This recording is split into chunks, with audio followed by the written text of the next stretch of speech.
Séptimo encuentro. 50 años de democracia en España. Desde la colección del Museo K2.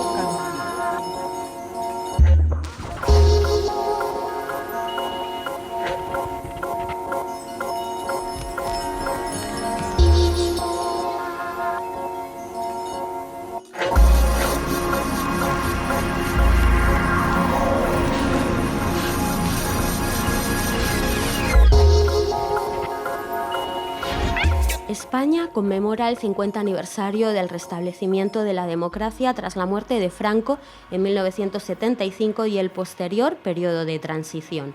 Este hito histórico marcó el inicio de un nuevo sistema democrático contemporáneo. 50 años después, es momento de reflexionar en un año también en que a nivel global la democracia se enfrenta continuamente a amenazas y se ponen en riesgo derechos conquistados para las mujeres, el colectivo LGTBIQ+, o la libertad de prensa. El artista madrileño Fernando Sánchez Castillo es uno de los más relevantes de su generación. Su práctica abarca escultura, pintura, instalaciones y vídeo. Sánchez Castillo aborda los discursos monumentales y las ambiguas relaciones entre el poder y su propaganda, con la intención de desarticularlos. Con su obra resalta las complejidades y las huellas de los acontecimientos históricos y muestra que la historia se construye desde múltiples posiciones de poder. En el año 2016 tuvo lugar en este museo su exposición Más allá, una muestra en la que se focalizó en torno al trabajo escultórico del artista, al concepto de monumento en la actualidad y a la relación del arte y la historia reciente de España, así como a su memoria. En numerosas ocasiones, Sánchez Castillo ha trabajado acerca de la figura del dictador Franco.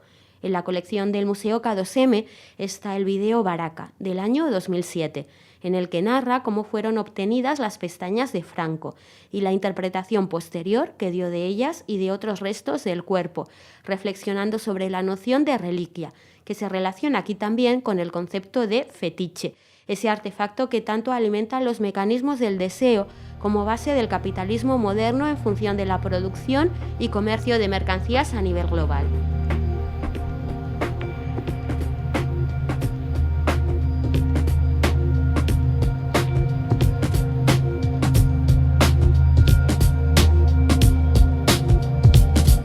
Colección del museo está también la pieza escultórica Fuente de Neptuno y la instalación Madrid, Universidad Autónoma 2019, escrache contra Felipe González y Juan Luis Cebrián, que responde a las protestas estudiantiles que tuvieron lugar en el 2016 en la Universidad Autónoma de Madrid, en contra de la visita del entonces ya expresidente del gobierno, Felipe González. Los estudiantes protestaron por su implicación en el caso Gal y la conferencia fue suspendida.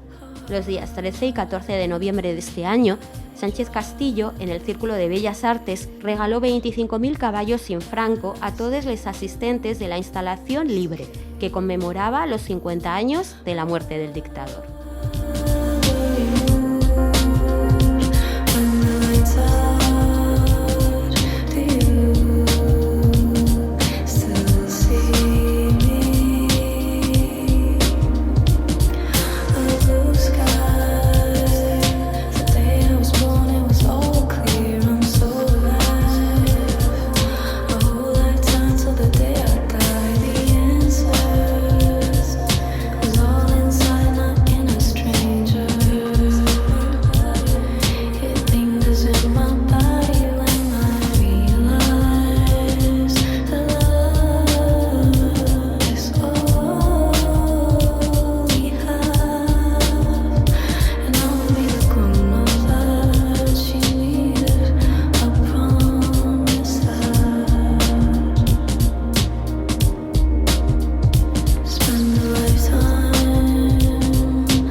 Y hoy, en este programa súper especial sobre esta España mía, esta España vuestra, esta España nuestra, ¿cómo era la canción?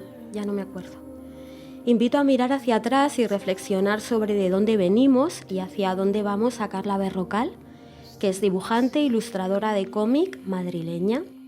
promotora de la Asociación de Autoras del Cómic, colaboradora también de distintos podcasts. Creo que estás ahora en A Vivir, que son 2 días. Efectivamente. De la cadena SER, y futura cineasta con la adaptación de su cómic, de tu cómic, La Tierra Yerma, en formato de serie de animación. ¿Es así? ¿O Es igual así. luego le das otro formato? En realidad es así, pero no es tanto una adaptación como tal, sino que es más bien una especie como de ampliación del mundo que se crea en el cómic, y en principio es como para desarrollar subtramas, ¿no? Como de algún personaje que igual me hubiera gustado ver un poco más de su historia. Que tuviera más protagonismo ahí, ¿no? Vamos Sí. a hablar después más ampliamente de este proyecto, y ahora sí, bienvenida, Carla. Un placer tenerte en el museo. Muchísimas gracias a ti por invitarme, es todo un honor estar aquí. Querida Carla, están pasando cosas que nunca pensé que pasarían en el mundo y en España también, y casi todo da bastante miedo.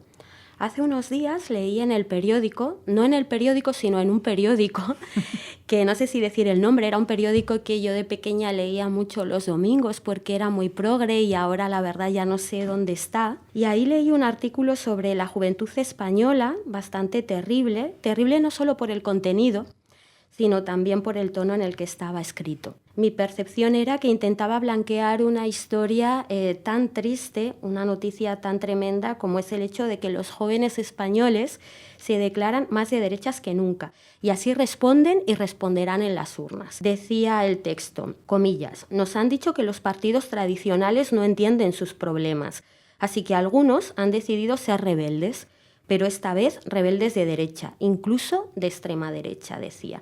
No sé si lo leíste, si tuviste oportunidad. He tenido oportunidad de verlo porque salió, yo creo que se viralizó mucho en redes, y tengo algunas compañeras que son periodistas y sí que lo han compartido en sus stories y en todo eso.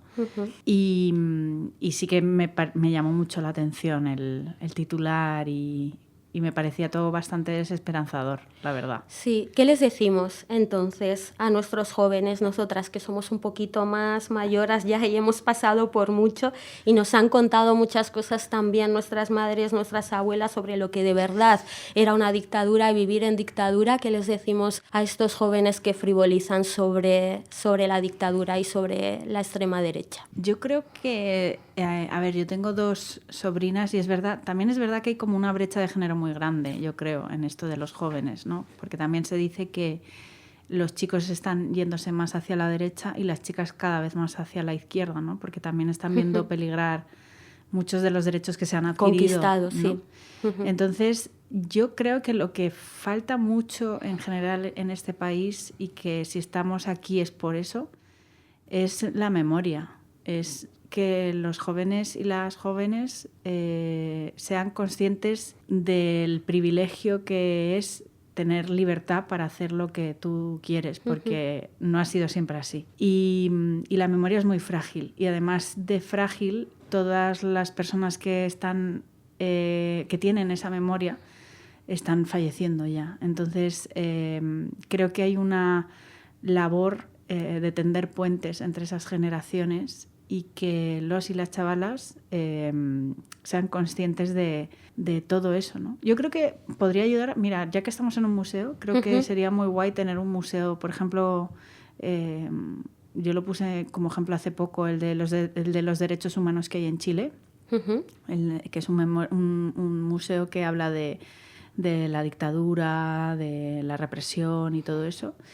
Creo que sería una buena forma de que la gente joven supiera lo que ha pasado en su país. Porque en general, yo no sé tú cómo lo ves, pero en mi generación no estudiamos la guerra civil. Ahí voy. Creo que hay un problema en los planes de estudio, que ni nosotras hace 25 años dábamos en el cole a Franco y la dictadura. Se quedaba la cosa igual en el siglo XVIII, siglo XIX, y la contemporaneidad o el pasado más próximo no lo veíamos, y la cosa sigue igual. Entonces no saben realmente lo que pasó porque no se cuenta Total. en esos libros de historia.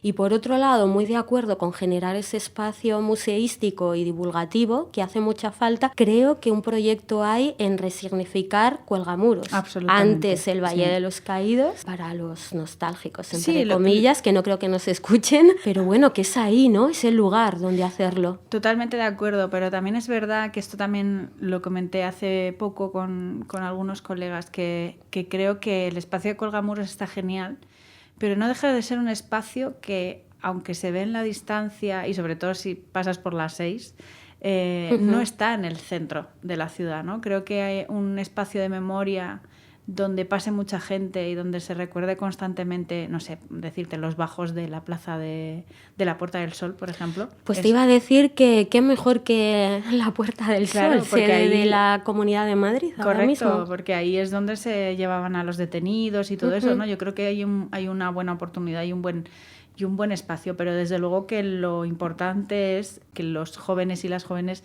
sean conscientes del privilegio que tienen. Justo esto se percibe, bueno, en otros artículos, el estilo, esto que estás comentando, que hay una falta de pensamiento crítico y de desmemoria, que hay una falta, ¿no?, de memoria histórica en este país. Y ahí vamos con uno de tus proyectos más recientes y más bonitos. A principios de este año presentaste, bueno, este proyectazo de cómic periodístico que tengo aquí delante y que es una belleza, La Puerta de la Memoria, donde buceaste en los archivos estatales, tan desconocidos también. Ahora hablaremos más de ellos, con la intención de dar a conocer el patrimonio audiovisual español. ¿Cómo llega hasta ti, Carla, esta propuesta tan interesante y cómo es la investigación que llevas a cabo en los distintos archivos que conforman, bueno, pues todo el territorio? Todo fue muy casual, fue básicamente porque participé en un proyecto con Patricia Orrillo a raíz del papel de las archiveras, ¿no?, de grandes biografías que faltaban por incluir dentro de la Wikipedia, y ella desarrolló un proyecto con los archivos estatales.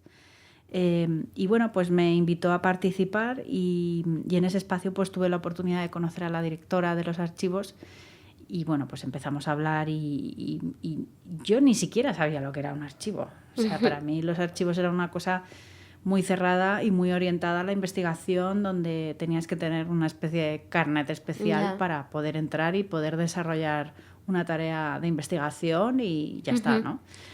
Pero claro, de repente me doy cuenta de que no, de que son espacios... Los archivos son para la gente. Eso es, los archivos son efectivamente una herramienta para la ciudadanía, ¿no? Entonces, a raíz de decirles que les parecía hacer un proyecto en el que desarrollar un cómic para enseñar a la gente el papel que tienen los archivos en nuestro país, pues me recibieron justo con los brazos abiertos. Fue algo como un poco impensable, la verdad.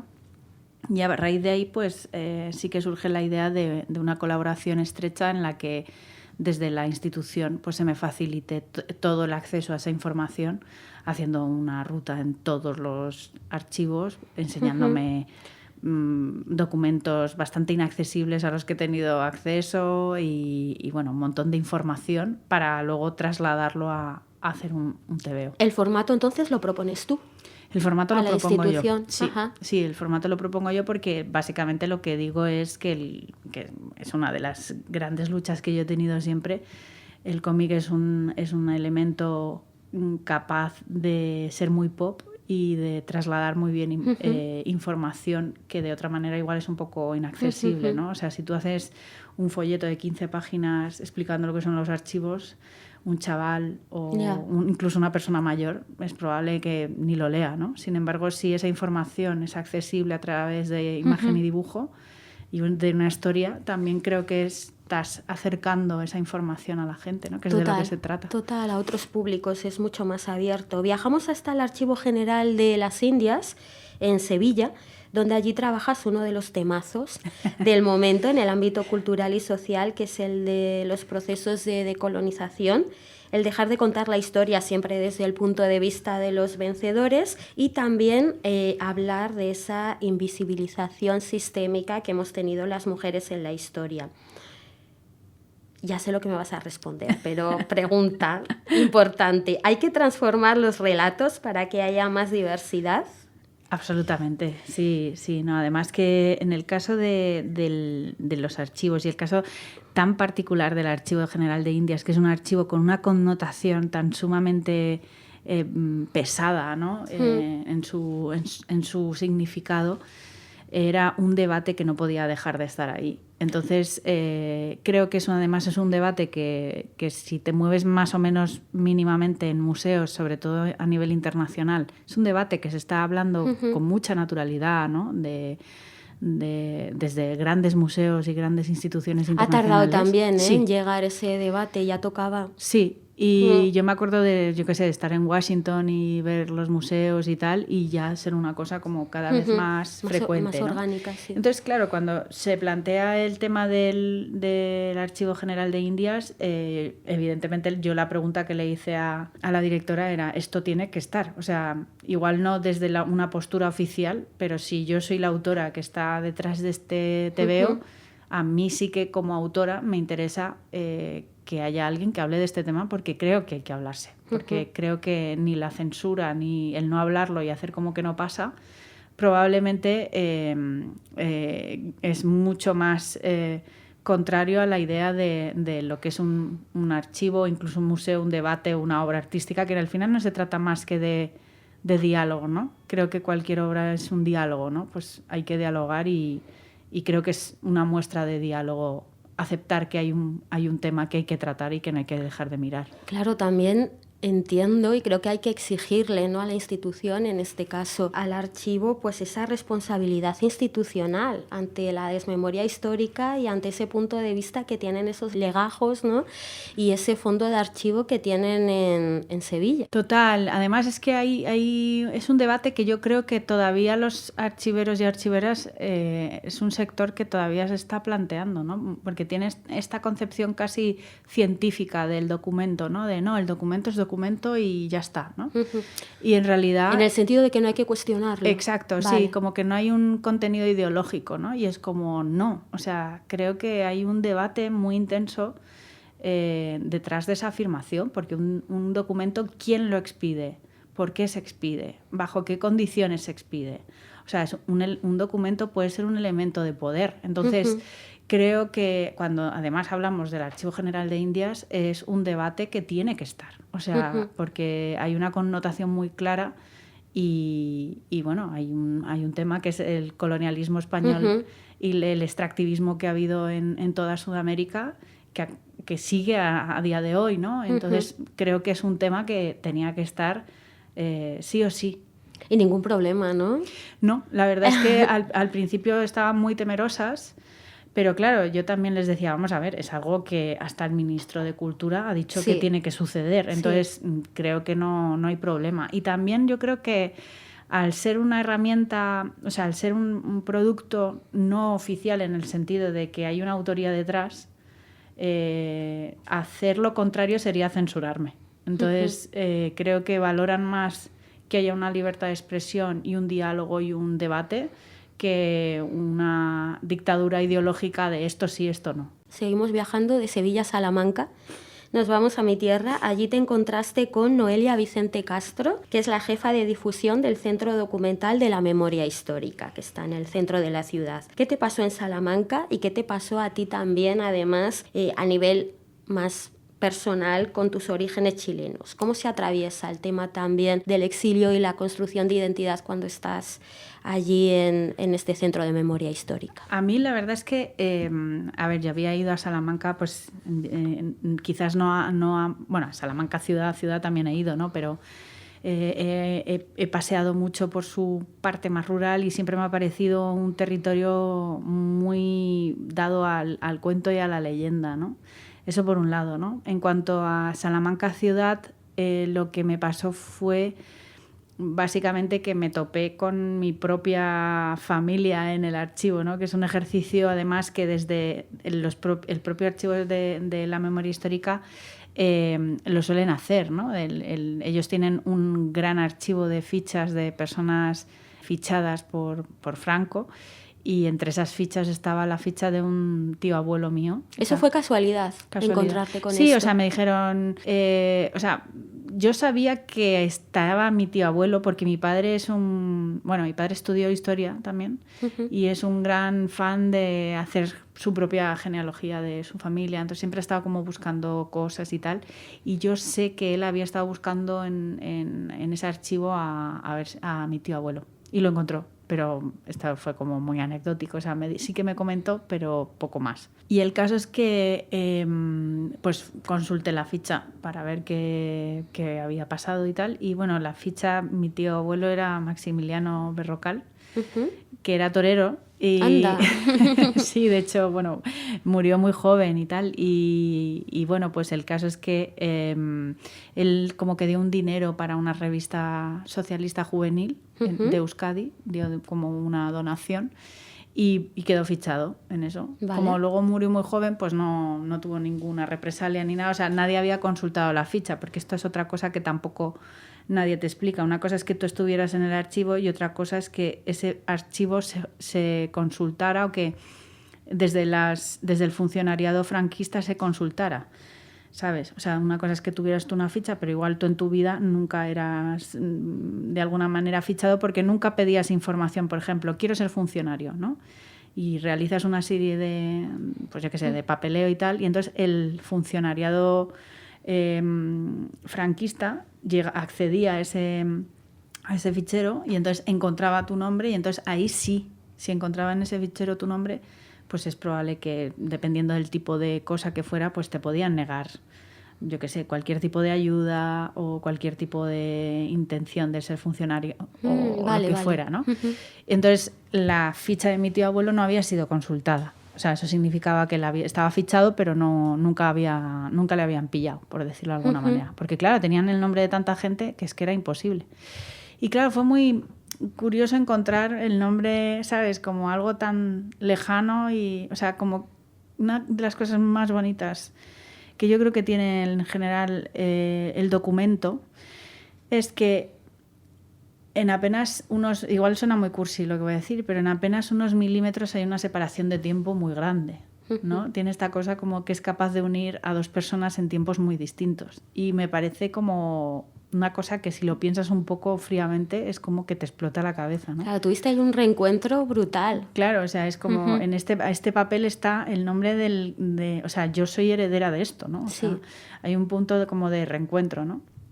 Y eso quizás es de las cosas que más impresionan, ¿no? Encontrar a alguien de tu familia ahí, ¿no? Afortunadamente, pues al hombre no le pillaron nunca, pero bueno, fue curioso. Y además se podía consultar qué tipo de revista era y tal. Lo que pasa que ya no había tiempo para ver tanta cosa. Tu padre encantado, ¿no? El historiador, claro, cuando le contaste todo esto. Sí, mi padre estaba cuando inicié todo el proyecto y tal, estaba como fascinado. ¿Y qué has visto? ¿Y qué te han contado? ¿No? Estaba como con esta cosa como de la envidia del acceso a todo lo que he tenido, porque en realidad, o sea, he tenido en mi mano la carta de Azaña renunciando a la presidencia de la República. O sea, es que es como... Vaya, que has tenido documentos en tus manitas muy, muy importantes de la historia de España. Sí.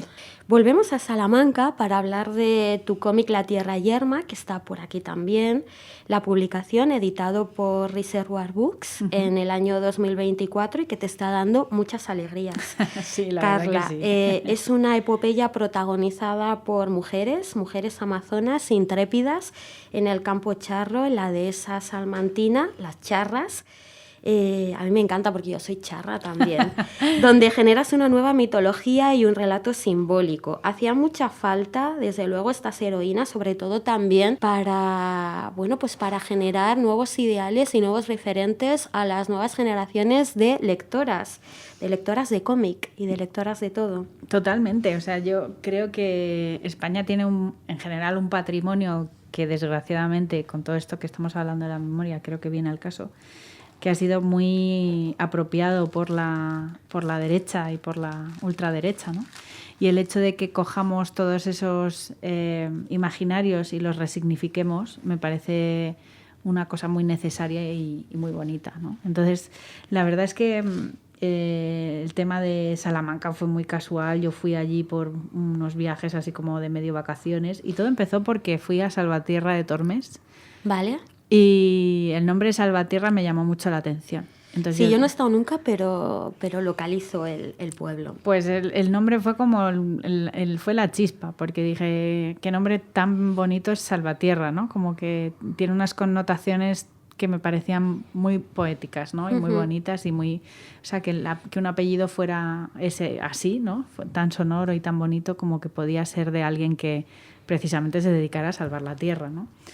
Entonces, a raíz de ahí fue pues un compendio de cosas que se fueron juntando y yo salía de Doña Concha, que había sido un proyecto que me había llevado 3 años con muchísima investigación, muy rígido, ¿no? Y muy, muy duro. Sí, tranquila, también no te me adelantes, que luego hacemos flashback a Doña Concha. Sí, bueno, pues eso, venía de ese proyecto tan duro a nivel de investigación y me apetecía como desconectar y hacer algo mucho más amable, mucho más ligero, mucho más folletinesco, que es lo que me gusta a mí. En realidad es un buen folletín. Es verdad que tiene mucho de culebrón, sí. Sí, entonces, bueno, pues a raíz de esa historia, o sea, de como construir o con una intención muy folletinesca y muy de manga, que es al final de donde vengo y muy yo. western, ¿no? Sí, también. Sí, muy western. Sí, o sea, es verdad que me metí no sé cuántas millones de películas de western y estudié mucho sobre western y mi idea era como sí que dar una sensación totalmente árida y seca y dura y de personajes tremendamente marcados por la dureza del territorio, ¿no? Que es una cosa también muy propia del western, ¿no? Que el territorio sea protagonista de las historias, ¿no?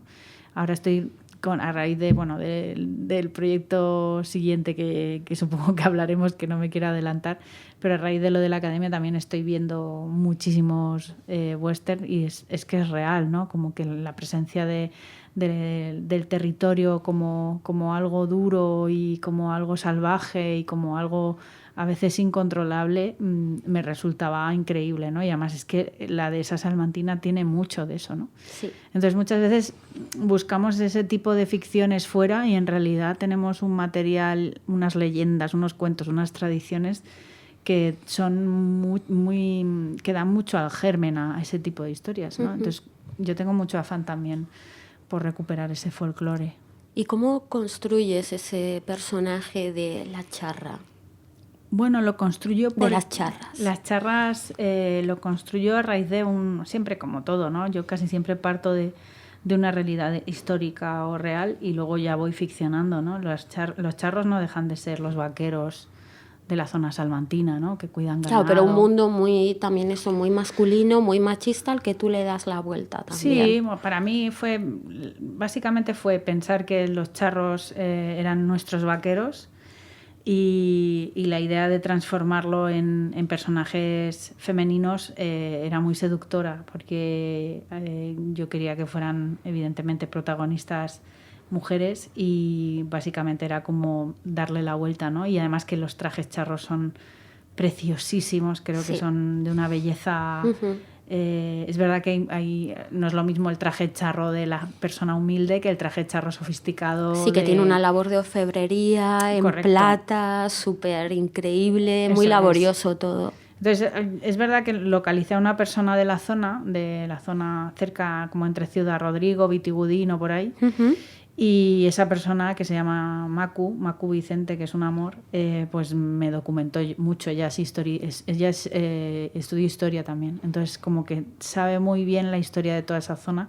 Me ayudó muchísimo a documentarme y también hice un viaje allí para ver un poco qué era lo que me decía un poco el territorio, ¿no? Y cómo podía yo plasmar ese territorio y esa gente, que realmente es como viajar pues hace 50 años, ¿no? Que siguen como en esta cosa como que el tiempo se ha detenido un poco, ¿no? Y la verdad es que fue una experiencia que me ayudó mucho a construir a los personajes, ¿no? En esa dureza que da el territorio, de pocas palabras, gente muy osca, ¿no? Como Castilla. Claro, esa Castilla, efectivamente. Dura, ¿no? sí.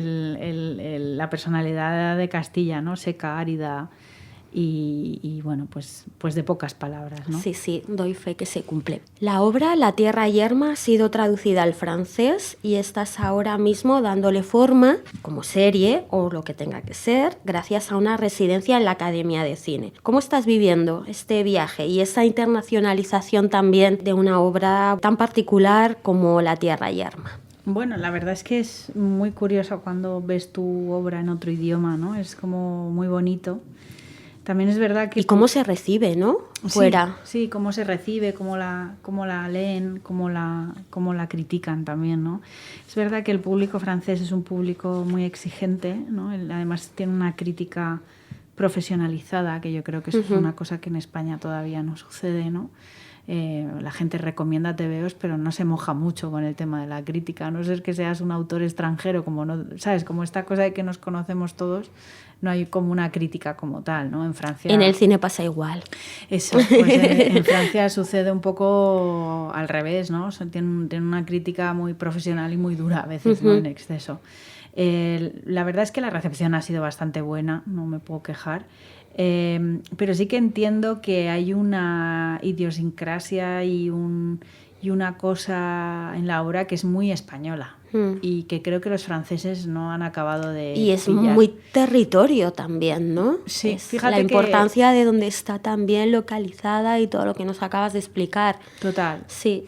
Fíjate que me parece curioso porque mi editor y en general el tema de la compra de derechos internacional y tal, siempre me decían que Doña Concha era muy difícil, porque no sé qué, ¿no? Tiene esta cosa de la copla y tal, ¿no? Y en el fondo me da la sensación de que La tierra yerma, aunque ha conseguido venderse fuera, pero no deja de tener también una cosa muy española que yo creo que es un poco intraducible o inexportable. Pero que ¿no? igual es lo que termina funcionando, ¿quieres decir? Sí, o sea, a ver, sí. en el caso de España... Lo más de aquí. En el caso de España sí que ha funcionado. En el caso de... A mí la sensación que me sigue dando con Francia es que hay un punto que no lo entienden o que lo llevan a otro lado, ¿no? Porque ellos, me acuerdo que les pesa mucho el tema del western y, por ejemplo, una de las cosas que a mí más me fascina, o sea, que no es porque la haya hecho yo, pero una de las cosas que más me gusta del TVO es que está en amarillo. Sí. Y es una cosa que a los franceses en general les cuesta. O sea, esta cosa era como, no, el amarillo un poco estridente y tal, no sé qué. O sea, había como palabras que realmente... Es arriesgado, pero es muy bonito estéticamente, sí, ¿no? También. Entonces me llamaba mucho la atención, ¿no? Hay una cosa, pues eso, lo que hablábamos del territorio, de... Mucha gente pensaba que era la Patagonia, por ejemplo. Entonces, bueno... Ostras, se iban hasta la Patagonia. Sí, o México, sí, o sea, era como una cosa que también me gusta, ¿no? Porque es esta cosa como que puede ser exportable a bueno, y la Charras, ¿no? Tiene ahí un algo también, ¿no? Sí, con México. ¿no? Claro, el tema del paralelismo mexicano, ¿no? Con el charro mexicano. Pero, bueno, pues yo creo que al final no deja de ser una cosa tremendamente local, ¿no? Es verdad que tiene un punto exportable por el western, porque no deja de ser una cosa un poco, pues eso, de disparos y de aventuras y de acción, pero con su toque o con sus cosas un poco locales, que a mí eso es lo que más me interesa, la verdad. Me interesa más lo local que lo internacional. Sí, y total, yo creo que desde ahí también que las historias desde lo local, pues al final son las universales también, ¿no? Sí, sí, o sea, creo que hay una tendencia hacia... Que se lo digan a Almodóvar. Sí, creo que hay una tendencia como a una homogeneidad, ¿no? Como que estamos perdiendo lo local y en general vemos todo muy igual en todo, ¿no? En la concepción de la imagen, en la concepción de las películas, de las narrativas, de las imágenes como tal, de las ilustraciones, es todo muy parecido, ¿no? Entonces yo sí que creo que en lo local está el futuro, o sea, mucho más la esencia, ¿no? de sí, todo por venir. Porque tú paseas por Gran Vía y ya no es Gran Vía. Podrías estar en París, podrías estar en Roma. Se ha perdido esta cosa como tan cañí del bar de churros y de las servilletas en el suelo con los palillos. O sea, creo que hay una cosa que se ha perdido en esa globalización que en su momento yo creo que vivimos como... con las manos abiertas, ¿no? Con los brazos abiertos, ¿no? Como esta cosa, ¡guau! Somos globales. Vamos a ser modernos. Somos modernas, ¿no? Toda esta cosa.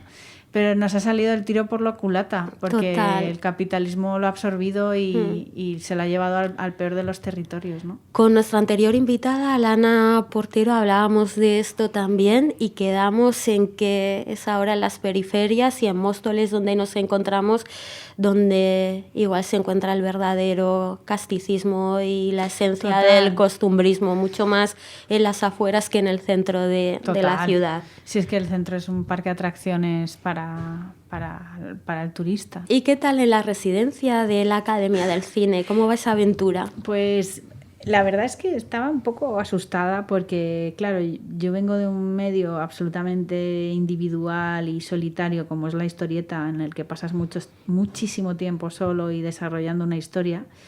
Y claro, el cine te das cuenta de que es otra cosa, ¿no? También tengo como mucho vértigo por aprender realmente guión, hacer películas, cómo se hace una película.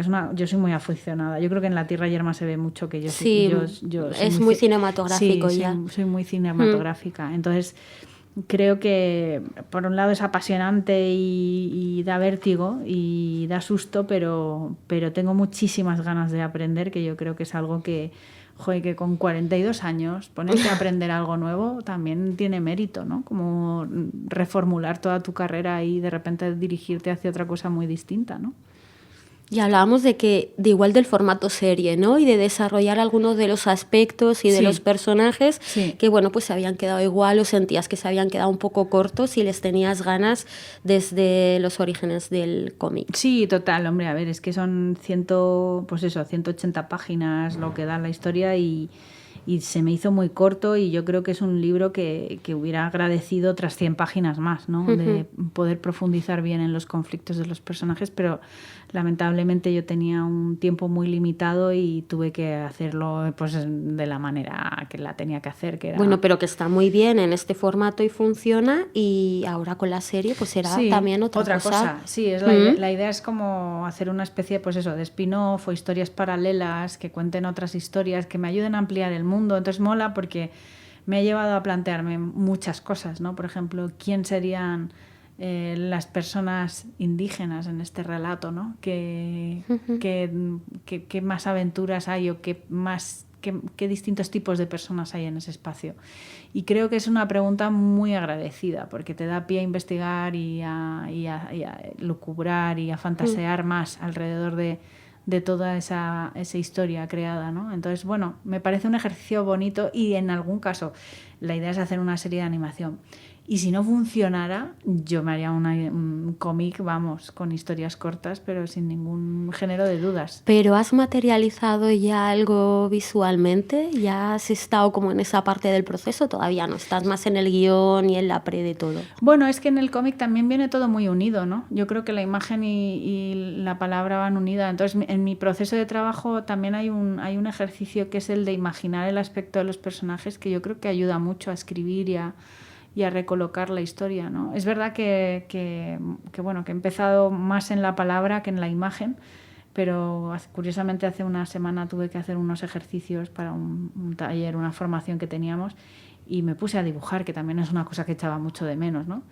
Y sí, está el aspecto de esos personajes, y está la historia, o sea, digamos que tengo como el tratamiento del primer episodio, que relata la historia de una persecución entre un ello y una charra y, bueno, pues cómo sobrevive ese personaje gracias al encuentro con otro personaje, ¿no? Y, bueno, pues la idea también es como manejar en cada uno de los episodios muchos arquetipos del western. Y digo, joder, me apetece como una historia de...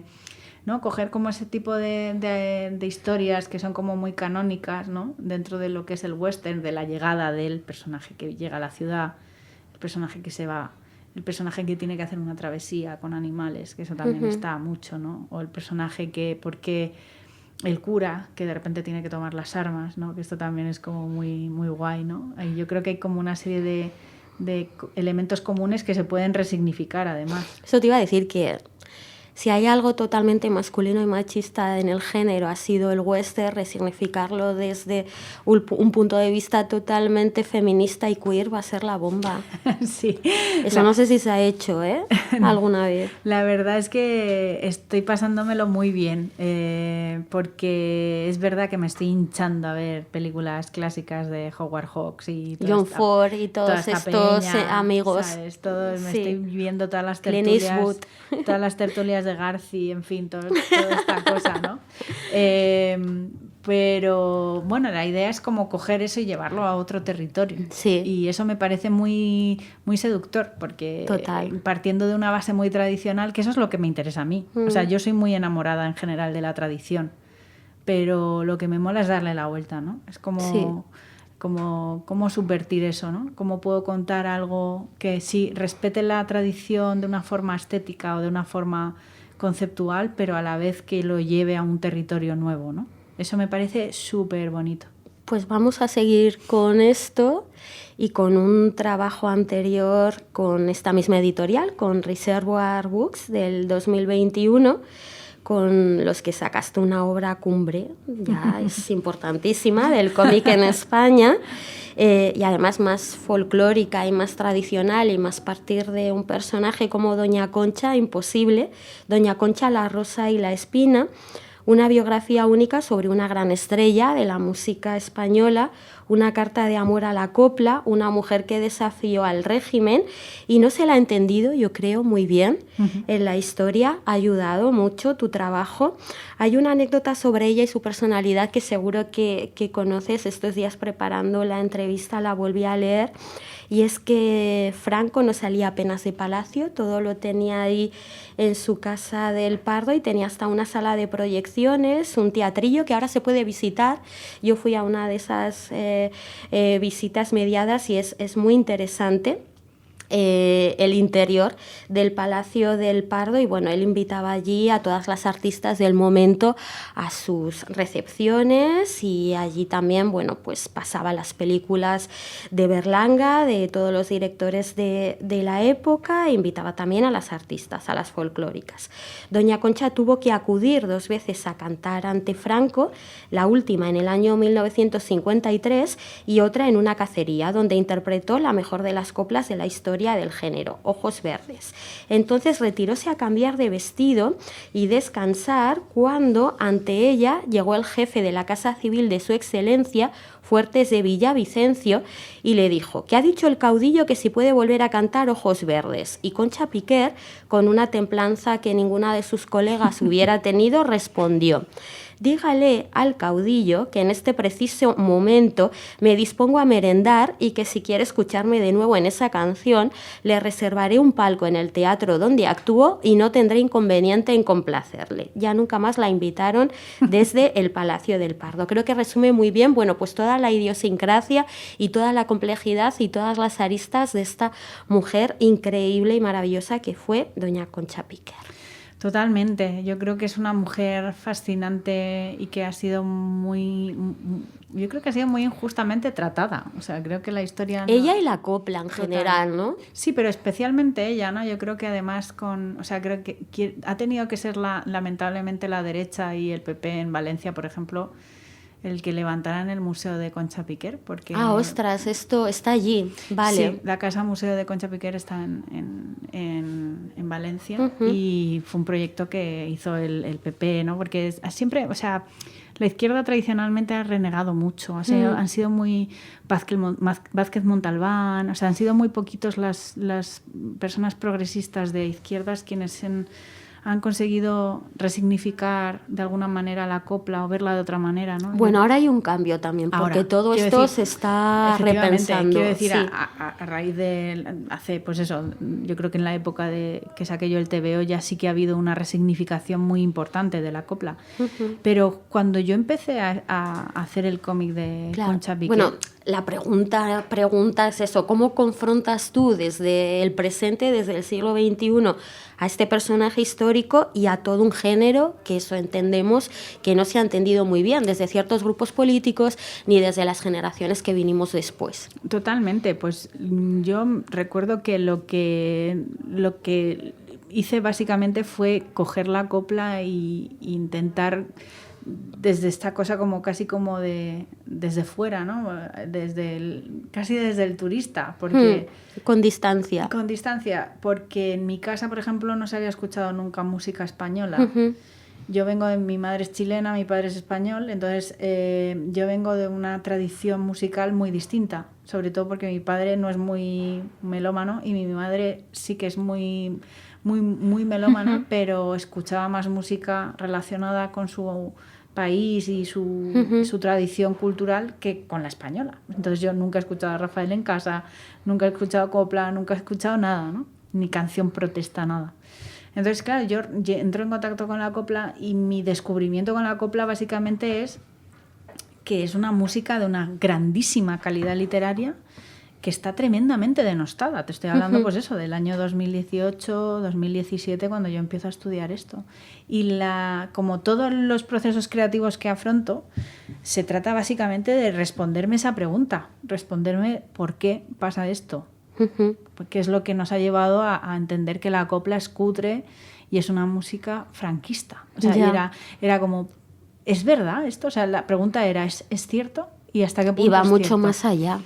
Entonces, afortunadamente, me topé con un libro maravilloso que es Coplas para sobrevivir, de Stephanie Seaworth, que es una hispanista canadiense que publicó este ensayo maravilloso que a través de las coplas de Concha Piquer habla de cómo los vencidos afrontan el duelo de sus perdidos, de las personas que perdieron la guerra, ¿no? De cómo a través de la música pues uno consigue calmar ese dolor, porque de otra manera no puede porque está siendo perseguido, ¿no? Entonces yo aprendí en ese libro mucho más del memoria y de la historia de mi país que de cualquier otra cosa, ¿no? Entonces a partir de ahí sí que surge como una resignificación, ¿no? De decir, ostras, pues esto es verdad, ¿no? O sea, es verdad, es la música que ha estado muy ligada a Franco, pero también es la música de las mujeres, es la música de la marginalidad, es la música del colectivo queer, es la música de las abuelas, es la música, bueno, en fin, de un montón de significados, ¿no? Entonces, a raíz de eso,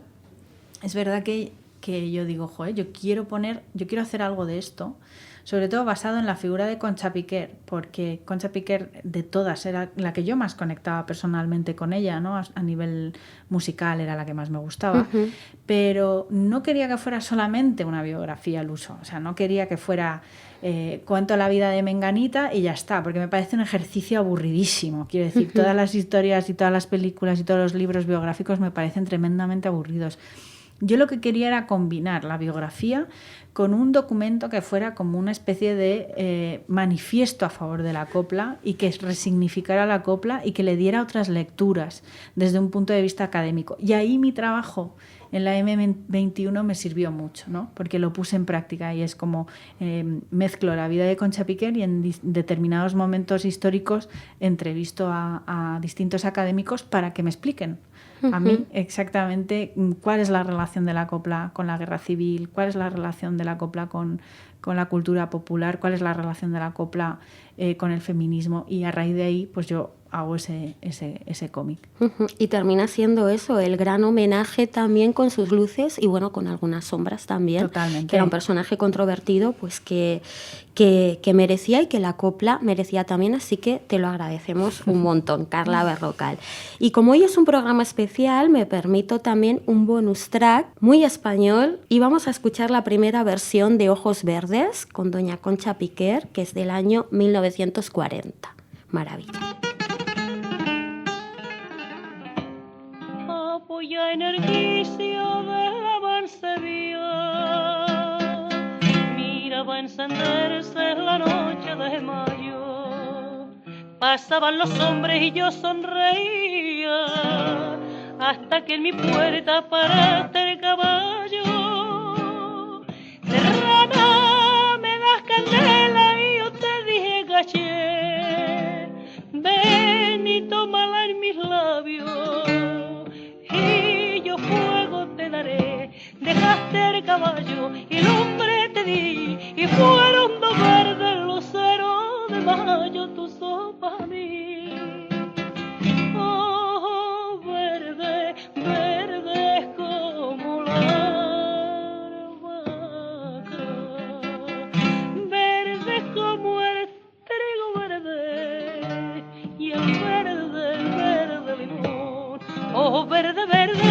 con brillo de faga que está enclavadito en mi corazón. Pa' mí ya no hay soles, lucero ni luna, no hay más que unos ojos que mi vida son. Oh, verde, verde como la albahaca, verde como el trigo verde y el verde, verde limón. Vimos desde el cuarto despertar el día y sonar el alba en la torre la vela.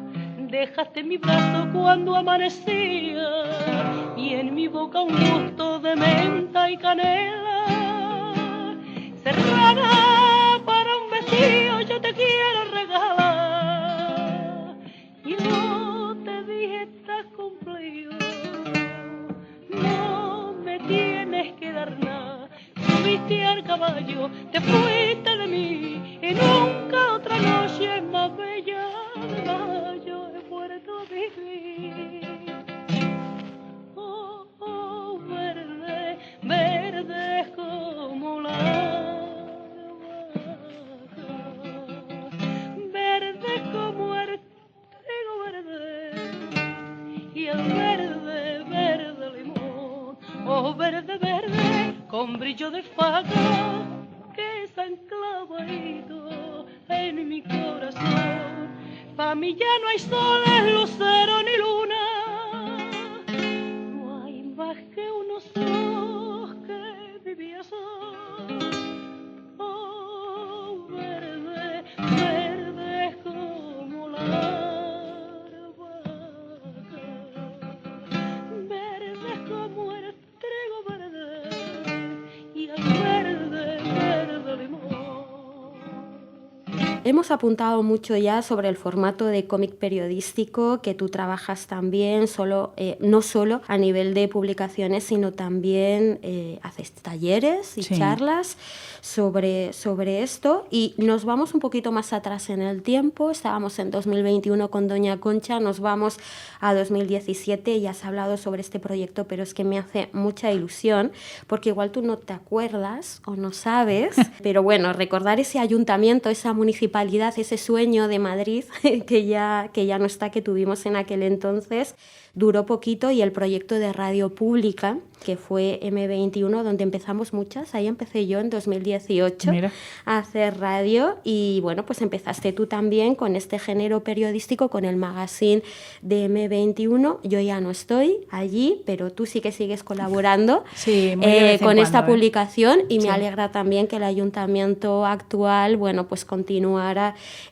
con este magazine. Bueno, ¿cómo ha sido tu trabajo ya a lo largo de un montón de años en M21? Y te voy a contar que el otro día, pues investigando por ahí, son publicaciones fantásticas y gratuitas que tienen una distribución en distintos centros y espacios de la ciudad. Pues en plataformas como Todo Colección los venden a unas cantidades importantes. No te puedo creer. Créetelo, búscalo. En plan... M21 febrero 2018, 50 pavos. ¿Qué dices? Pues chico, pues vendo mi colección. Es así como pequeña anécdota, pero que vamos, que se está vendiendo, y que ya es, bueno, pues es un objeto, un fetiche cultural salido desde aquí de Madrid y firmado por ti, Carla. Anda, pues mira, está bien saberlo. Si en algún momento tengo una crisis económica, pues oye, vendo mis ejemplares y ya está. Bueno, ¿cómo ha sido todos estos años de M21? Hombre, ha sido una aventura muy bonita. Yo la verdad es que, bueno, le debo mucho a Jacobo y a Enrique Flores por la oportunidad que me dieron de formar parte Jacobo Rivero, sí, ¿qué he dicho? Jacobo... No, Jacobo solo por nombre Jacobo, y apellido. Es verdad, se me ha ido la olla. Sí, Jacobo Rivero y Enrique Flores les debo mucho por dejarme formar parte de eso. Es verdad también que fueron años en los que aprendí mucho, en los que me esforcé mucho por estar a la altura, porque eran gente de una generación... Éramos una plantilla fija al principio, ahora ya no. Éramos una plantilla fija y yo era la más joven.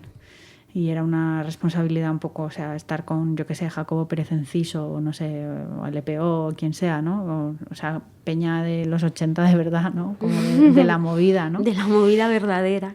Entonces era como una sensación de mucha responsabilidad y de intentar estar a la altura. Y luego es verdad que, bueno, con el cambio de gobierno hubo ahí algunas escisiones y, bueno, afortunadamente yo creo que lo bonito de todo es que el proyecto ha seguido. Sí, que ha tenido continuidad. Y sobre todo que está siendo ahora mismo, digamos, catapulta de nuevos talentos muy jovencitos y muy jovencitas. Y creo que eso está bien, joder, que al final... ¿Quién dibuja por ahí ahora? Pues ahora está Guisa, que es una amiga, es una alumna que tuve yo en mi estudio, estuvo haciendo las prácticas conmigo y es, qué bonito y eso. Es una cosa, una bestia parda del dibujo, o sea, es buenísima. Yo creo que también tengo esta cosa como de pupila, ¿no? Como de, porque también le ha gustado mucho el tema del cómic periodístico y como que yo creo que tenemos ahí puntos en común. Y para mí es como, pues eso, tiene 25 años como muchísimo. Entonces para mí es como, pues como mi hija. Entonces está ahí Guisa, que yo creo que está haciendo un trabajo muy bueno y luego van rotando mucho, ¿no? Y ahí creo que hay mucha variedad y mucha diversidad y creo que eso se agradece mucho, ¿no? Creo que algo muy bonito también es que tú no tenías esas referentes en femenino, pero estas chicas de 20 y pocos os tienen, a ti está María Meden, hay un montón de mujeres ahora, ¿no? Dibujantes estupendas y que os va bastante bien. Sí, yo creo que Ana Galván, no sé. Sí, hay muchas... Por soltar algunos nombres, pero que sois un grupo bastante amplio, diverso y muy potente. Sí, yo creo que ahora hay cada vez más, ¿no? Afortunadamente cada vez somos más autoras. Es verdad que cuando yo empecé en el año 2004, pues es que era un erial aquello, ¿no? Éramos muy poquitas. Entonces, de repente ver a tantas y con tantísimo talento es realmente muy, es muy, no sé, muy esperanzador y además muy diversas y muy distintas todas, ¿no? Y muy tratando temáticas también muy distintas. Eso me parece... muy alucinante. Sí, yo creo que es un... Es un buen momento ahora para el cómic en España. A ver, es un buen momento a nivel de diversificación de estilos y de cantidad de autoras. Sí y no. Sí, porque hay muchas autoras, pero no porque seguimos siendo un 25% por ahí. No sé qué porcentaje somos, pero somos todavía un porcentaje muy pequeño. Y sí y no, porque es verdad que como lectora o como lector tienes una oferta increíble, pero como autor la precariedad es una constante. Entonces, ¿es un buen momento? Bueno, pues depende del punto de vista desde donde sitúes ese prisma, es un buen o un mal momento. Yo creo que para el lector y lectora es un buen momento. Para el autor o autora es un momento complicado porque esta especie de tsunami que hay de novedades que no es sostenible de ninguna manera. Digamos, la forma en la que se editan los libros actualmente no es sostenible en el tiempo. O sea, que un libro te dure 3 meses. Ya. ¿Y a otra cosa? Y a otra cosa no es sostenible en el tiempo, no es sostenible ni para los autores. Yo me considero una persona muy afortunada porque mis obras, la verdad, es que duran mucho tiempo. O sea, el librero o la librera como que los mantiene y los sigue vendiendo, pero hay libros que a los 3 meses se olvidan. Sí, esto es algo a revisar porque está pasando en todas las prácticas artísticas. Lo mismo pasa con las películas, con la música, es todo un consumo demasiado rápido y no es nada sostenible. Vamos terminando este conversatorio. Te pedí un track para compartir con nuestras oyentes que te remitiera, bueno, pues a todos esos cambios y transformaciones y en la música también que hemos tenido en las últimas décadas, y tú me compartiste, que no os conocía de nada, así que estupendo, el tema Shy Girl de, a ver si lo digo bien, no sé si es Out and Freddy o ese Haut, ¿cómo se dice? No tengo ni idea, la Vale, verdad. Shy Girl de Haut and Freddy, vamos a decirlo así.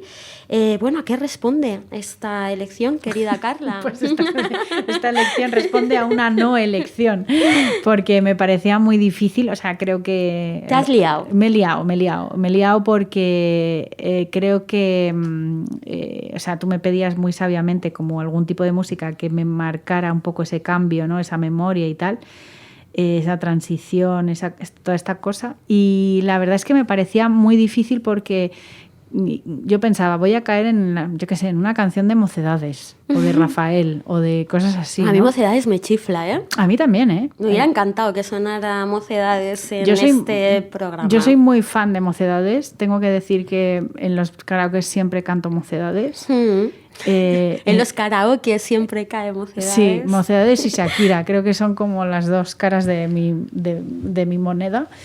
Y la verdad es que, pues no sé, me parecía como, igual como un poco de prejuiciosa, pero me parecía un poco típico poner una canción como de época, ¿no? Ya, como vas a hablar de época, pones una canción de época. Y entonces como que no acababa de entenderlo y bueno, pues tú muy sabiamente me dijiste, haz lo que quieras, y yo, que soy una persona muy dada a la anarquía, dije, pues voy a hacer lo que yo quiera, voy a poner la última canción que estoy escuchando en bucle en mi playlist y ya está. Y por eso elegí esta canción. Shy, shy, shy, shy girl.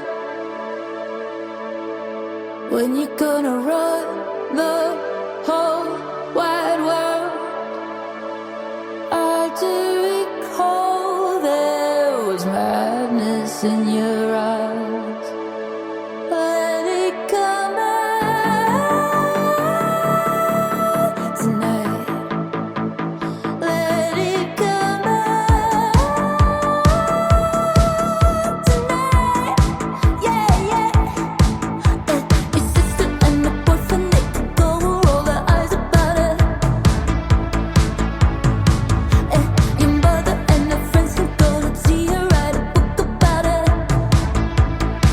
'Cause it's staring you in the eyes every night. You wanna kiss it all goodbye and just Pues nos vamos ya, querida Carla. Te iba a preguntar por el libro de memorias del emérito, pero creo que lo dejamos ya ahí. No será tampoco una recomendación de cara a las próximas Navidades. Muchísimas gracias por la visita. Hasta la próxima. Muchas gracias a ti. Un beso.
Mira es un festival de artes digitales y música contemporánea que se celebra anualmente en Barcelona desde el 2011, centrado en la intersección entre arte y cultura digital.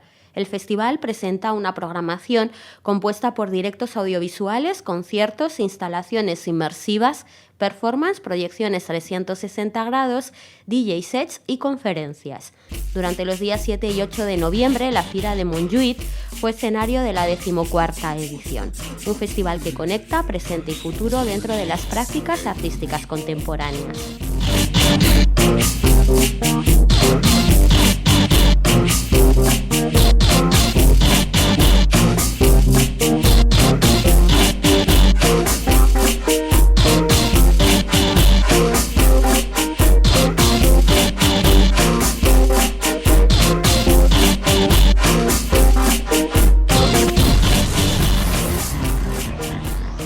Escuchamos a Los Tutanaka, uno de los mejores directos de esta edición.